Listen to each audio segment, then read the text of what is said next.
بنده یک عدد ژله هستم. به زور منو سر پا کردن، میخوام بخوابم. نمیدونم چرا دست از سر من بر نمیدارن. من اینطوری سیخ نشستم.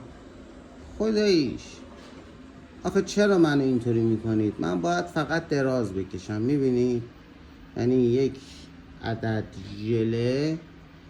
ببینید آخه بگو فقط مجسمه. نگاه کن. شما لطفا به من توضیح بدید که این تیلدا خانم چرا فقط داره به این صورت، به این قیافه خوشگل هیچ تحرکی نداره. موهاش هم تازه شونه شده ولی از بس میگیره ژله‌ای میخوابه اینطوریه. ببینید دست بده بابا. خب حالا که دست دادی چیکار میخوای کنی دوباره؟ تیلدا بیا بالا بابا، سرتو بیار بالا، منو نگاه کن. آفرین. بخواب. میخوای بخوابی؟ دراز بکشی؟ ببینید ژله، فقط ژله. یعنی اصلا تحرک صفر، فقط انگیزه در حدی که تیلدا غذا میخوری؟ بریم مرغ، بریم غذا بدم به تیلدا.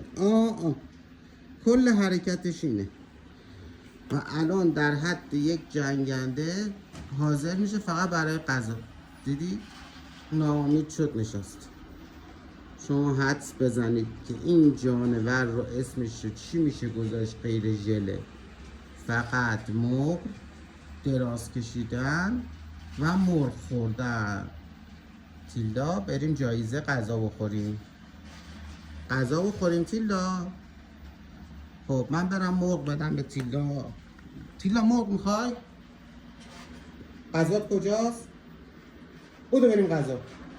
پاشو بریم غذا بدم. بیا. میدونه گول داره میخوره. خب من که موز کی میخوره؟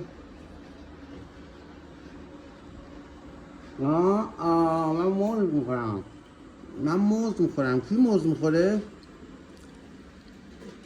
یعنی ببینید خودش رو ببینید در چه حد فقط این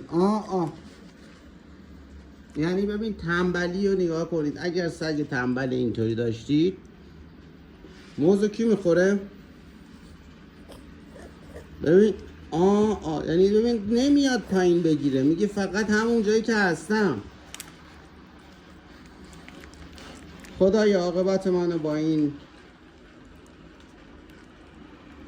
دختر نازنین بخیر کن.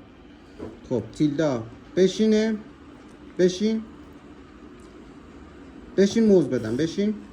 خب اصلا حرف گوش میکنه، عالی. ولی اگه بهش بگی بازی کن، عروسک داشته باش، اصلا تعطیله. خب من برم بخوابم دیگه.